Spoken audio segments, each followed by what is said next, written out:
Welcome back to the Explainer. So, if you're learning a language, you already know the Holy Grail, right? You just want to sit down with a novel or the morning news and actually read it, naturally, without a headache. But how do we actually get there?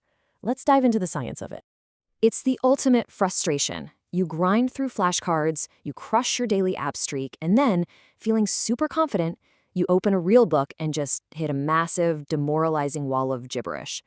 It brings up the one question every single language learner asks at some point. How many words do you actually need to know to read functionally? Well, good news. Researchers have completely crunched the numbers on this. They call this the lexical threshold. It's that magic tipping point where a text goes from being a frustrating puzzle to an actual comprehensible message. But before we get to the magic numbers, we gotta quickly define 3 key terms to make sense of the data. First up is lexical coverage. Simply put, this is just the percentage of the text on the page that you can successfully decode. So if an article has 1,000 words and you recognize 900 of them, bam, 90% lexical coverage. It's basically the mathematical footprint of your current vocabulary applied to whatever you're trying to read. Number 2 is sight vocabulary. Think of this as your VIP fast pass at a theme park. These are the words you know so deeply that you instantly recognize them completely out of context. No sounding them out, no guessing based on the sentence. Having a strong sight vocabulary acts as a fast pass that frees up your brain's cognitive bandwidth so you can actually focus on understanding the author's overall point, rather than just surviving the sentence. And third, adequate comprehension. Now, adequate is a bit of a moving target. Being adequate at reading a cafe menu is obviously very different from passing a freshman college course, right? Which is different again from passing a graduate-level entrance exam.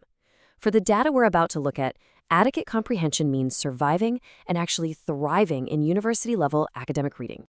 Okay, let's look at the ultimate reading experiment. This comes from Laufer and Ravenhorst-Kolofsky's massive 2010 Israeli study, which was designed to map out this exact threshold. The scale of this study is seriously impressive. They took 745 college students, perfectly measured their precise vocabulary sizes, and then tested them on a timed, highly validated university entrance exam.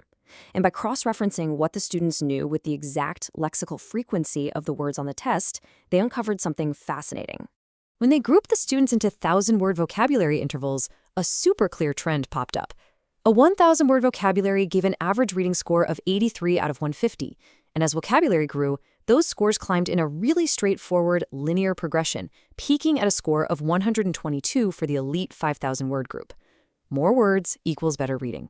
Simple enough, right? Well, actually, scratch that, because here is where we hit the vocabulary growth paradox. This is a massive, counterintuitive twist in the data, and it totally changes how we need to think about studying at higher levels. So get this, when a student moves from knowing 4,000 words to 5,000 words, their actual text coverage barely increases. We're talking a tiny 1.19% bump. But that exact same jump drastically, and I mean drastically, boosts their actual reading scores. And it gets even wilder. As the researchers pointed out, going from 5,000 to 6,000 words increases text coverage by a measly 0.8%, not even 1%. Yet that tiny coverage bump yielded the absolute best improvement in reading scores, a massive 17% jump. This completely proves that learning rare, low-frequency words gives you an incredibly disproportionate return on investment for your actual comprehension. So why does this happen? Why do those rare words carry so much weight? Well, first, in complex texts, infrequent words are often the crucial academic anchors carrying the core meaning of the author's argument. If you miss them, you completely miss the point.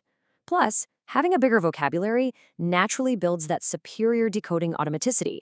Because you instantly recognize so much more sight vocabulary, you breeze through the frequent words at lightning speed.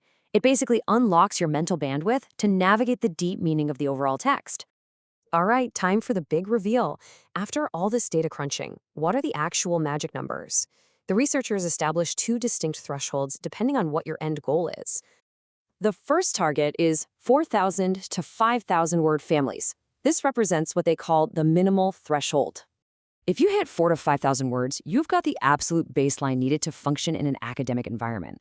At this level, you get roughly 95% text coverage, assuming you can also spot proper nouns. This translated to reading scores of around 116 out of 150 on their exam. Now let's be real, this doesn't mean it's suddenly easy. At this minimal threshold, you can get through complex texts, but you're going to need some guidance, reading strategies, and probably a dictionary nearby. It's survival mode. But hey, you will survive. But what if you don't just want to survive? What if you want to actually thrive? That brings us to the ultimate goal, the optimal threshold of 8,000 word families. Hitting 8,000 words is the absolute gold standard. It gives you about 98% text coverage. In the study, students at this level scored a massive 134 or above, putting them in the top 9% nationally. And get this, it actually earned them a total exemption from mandatory university English classes. At 8,000 words, you possess complete functional independence. You can sit down with a raw, unfiltered academic text and just read it. So think about it for a second. Where is your vocabulary right now? Are you at the survival stage, or are you pushing toward independence? Now, up until recently, almost all of this robust data on lexical complexity prediction has been pretty strictly limited to English. But the science is finally catching up to other complex writing systems. Which brings us to a really cool new data set called JaLeCoN. Built specifically for non-native Japanese readers, it is a massive leap forward. It takes lexical threshold research totally out of the English-centric sphere and starts tackling the highly specific, multi-script nuances of Japanese. It just goes to show that researchers are actively mapping these exact thresholds for learners all over the globe. So as we wrap up this explainer, let's bring it back to you. We know the math now. The minimal survival baseline is 4,000 words, and the ultimate peak of independence is 8,000. We also know that pushing through the pain of memorizing those rare, stubborn words gives you a disproportionately huge return on your reading fluency. The science is absolutely clear. The only question left is, what is your lexical threshold goal, and what words are you going to learn today to get there? Keep pushing those boundaries, and I'll see you in the next explainer.